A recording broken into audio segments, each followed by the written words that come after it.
It all started in 1850 before the Civil War. Samuel Adams was an African-American slave for Mr. Dominic Cooper.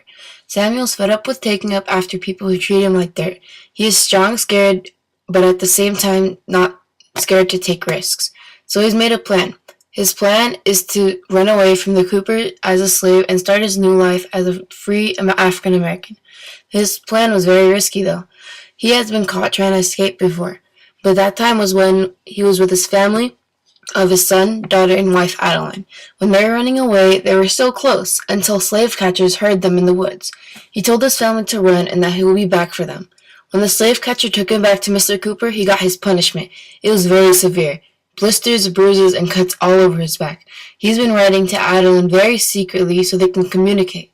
He was sneaking outside just so he can get it mailed. He received a letter saying, "Samuel, we miss you so much. We hope to see you soon, but we are in the north, staying in a little shed on 6398 Telegraph Avenue.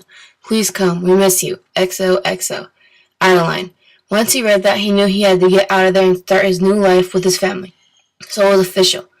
February 4th, 1850. It was the day he was going to try and run away again.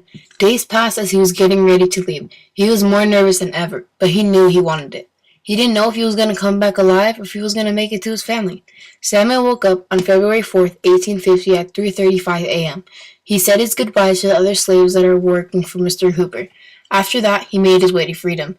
Days passed by. He is sitting in the woods, thinking, just imagining picking up his daughter and son and hugging his wife after 2 years. So that's what made him get up and keep walking. Off he went, traveling to freedom. It was 12 a.m. Stepping through the woods, Samuel felt he had saw something, or someone, but he wasn't sure. He took a couple more steps, and he saw the dogs, slave catcher dogs. Samuel ran for his life. He wasn't going to get caught again and get dragged back to a horrible life. He got away from the dogs. "Whew, that was close," Samuel said. He was very close to the north. He walked, swam, and hiked. About 2 hours passed by. He was in the north. Not only could he see that he was there, but he could feel it. He could feel the freedom. It was still dark, though, so he slept on the floor in the woods that were next to town. The next morning, Samuel made his way to town. He had kept the letter that Adeline wrote the address on. Through many people he asked to help him get to that place, he got declined, but then he met Alan Bowman. He was different. "Hello, do you think you could help me get to this address to my wife and children, please?" Samuel pleaded.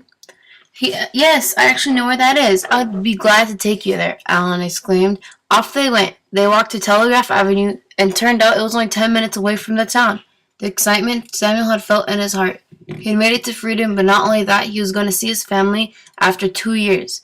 Alan did his job. He took him to the area. Samuel just had to find the exact house. He got to 6398 Telegraph Avenue. He saw a one-story house, and it was owned by Betsy and John McCullough. They were a couple that have been hiding his wife and kids for the past 2 years. He went and knocked on the door. The door opened. It was Betsy. When she opened the door, she wasn't sure who that was or what she should do.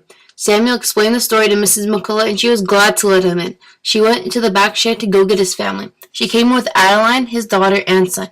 Adeline jumped into Samuel's arms. They were so happy to see each other. He picked up his daughter and son and gave them the biggest hug. He couldn't believe it. He was finally away from the South. He accomplished what he wanted. He finally was with his family. Although he got to the north, he didn't want to risk getting recognized by any of the slave catchers because flyers with his face were all over the north. So he changed his appearance and got a whole new look. Months have passed by as he was settling in the north. It is May 24th, 1850. Samuel and his family were having dinner, and Adeline and him started talking about the Compromise of 1850. "Did you hear that California was going to be admitted as a free state?" Samuel asked. "Yes, I did. Also, it was good that you were careful because any federal officer that did not arrest a runaway slave would be fined," Adeline replied. Many years have passed by since he arrived in the north. He took a walk by himself outside. Just thinking, Samuel remembered the time when slavery was at its worst. That was when the cotton gin was invented by Ellie Whitney. They needed tons of slaves during that time. They were getting desperate. The slaves worked for hours, and their masters haven't even paid them any respect. Instead, they were whipped until their backs were bruised and blistered.